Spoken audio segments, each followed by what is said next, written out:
All right. All right. We are here and we're interviewing our beautiful African Black Queen, Lindiwe Litshelega. Thank you for joining us. This is World Albinism Day. Yes. We're here to dispel all the myths and superstitions surrounding albinism. And first and foremost, we'd like to know, what's your story? Okay. What does it feel like being Lindiwe Litshelega right now? Okay. Firstly, I'm a proud person with albinism. I'm very proud to have this condition. Yes. For me, I am a human being just like everyone. It doesn't make any difference whether I'm pale or the other person is black. We're just the same. Okay. Yes. Now, first of all, let's go back to where you're from. What is your culture? I mean, are you Zulu, you're Sutu? Which ethnic group do you belong to? Okay, I'm Zulu. You're Zulu. Yes. And what are some of the superstitions surrounding your condition in that culture? Oh, okay. From my culture, mostly... They believe what? Oh, okay. It is mostly believed that people with albinism have luck, and that by using their skin, like you can, if you have businesses and stuff, you can gain, your businesses can grow through skinning people with albinism, taking their skin or some of their body parts. Also, that people with albinism, if you have a child with albinism, it is a curse. It is said to be a curse.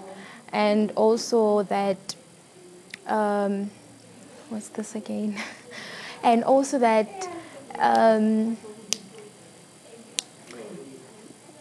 basically, you don't feel safe. yes, You do not feel safe in your community. No, we don't.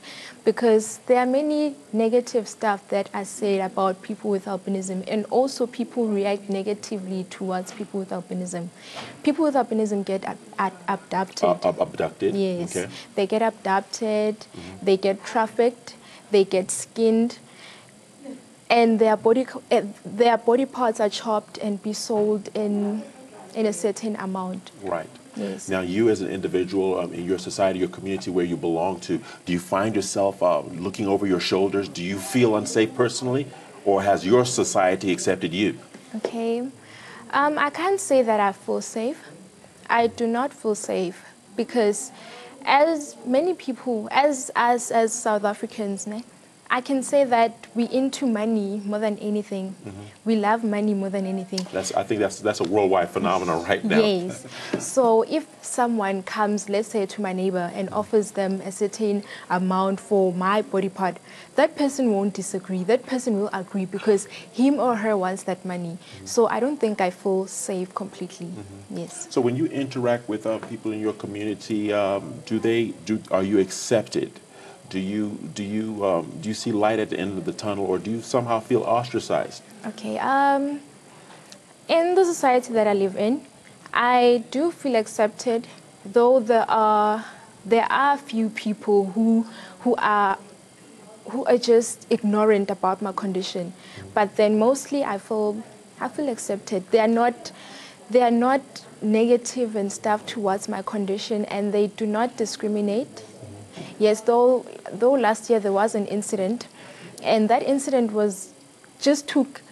took for more than 15 years. The incident whereby my neighbor, she is from the neighboring countries. So the neighbor, I think from where she used to live, in the society that she comes from, no, an ethnic group that she comes from, they believe that people with albinism have luck. Or if you have a person with albinism, or as a child or something, that person has luck, or it's a curse. So the person kept on harassing me and my family. So for that, I didn't feel safe, and for some time I had issues with accepting myself. Right. Yes. And I was depressed in a way. I didn't feel human enough. I felt disrespected. I understand. Yes. Let's talk about that. Right now, you're a speaker. You sound emboldened. You sound proud. Yes. How did you get to this stage for you to be able to come on national TV and speak about this condition with confidence and represent everyone that has this condition on Albinism Day? How did you get to this stage of confidence? Okay.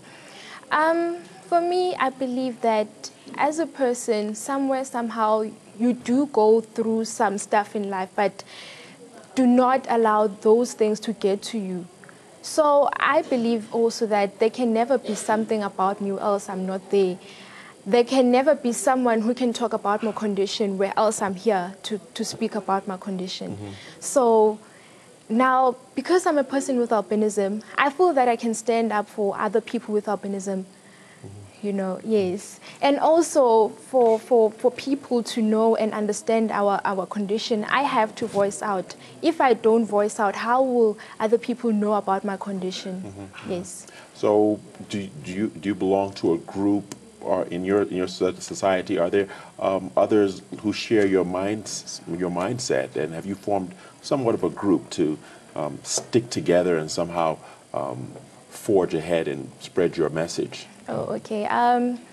Every second week of the month, we hold support group meetings, whereby those support group meetings are for people with albinism.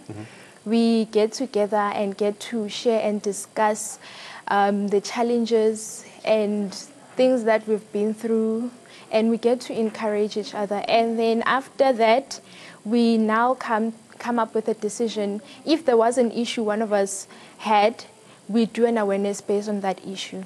Okay, but share with our public. Now, we've talked about your life, which I think is a success because you're here on national TV speaking, proud.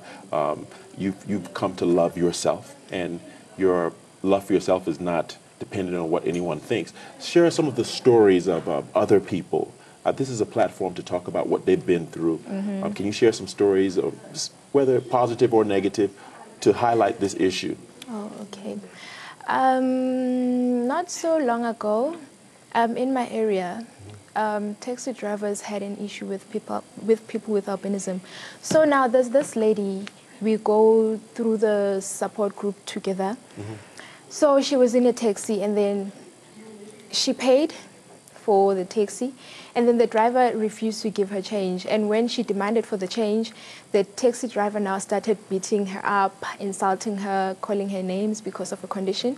So now that's where we marched to the taxi association offices to demand actually dignity. We should be treated with dignity and respect, just like everybody else. I mean, we're equal. We should be treated equally. Absolutely. Yes. Most definitely. So I can say that that was the most successful story, because we managed to get the message to those people. Now they understand about the condition. They know about albinism. They know now how to treat people with albinism.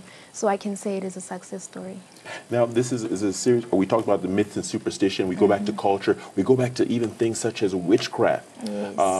But back to the culture. You are a Zulu lady, Yes. am I correct? Yes. Would you like a traditional leader, perhaps, to come out and publicly denounce the treatment of people with this condition? Would that not help you within the confines of your culture? Is that something that is possible? Okay.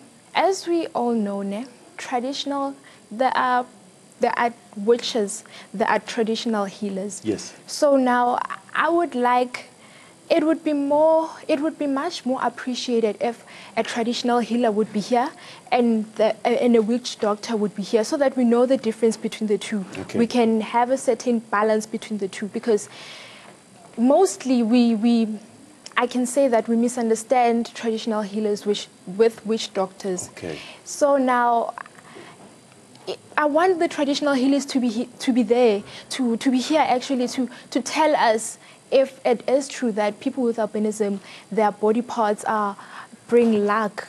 Are they using our body parts to make muti and all? Right. Yes. So you're saying that they could dispel this notion, they could stop and correct the mindset of society if the traditional leader comes out publicly and say, hey, this is not something that should be continued, because actually it bears no fruit.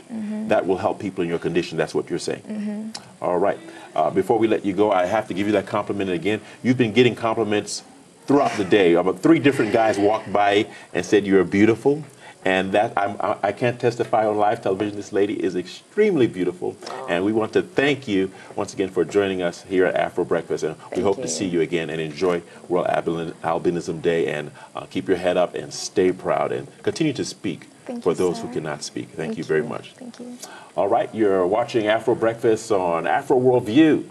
More news coming your way after the break. Stay tuned.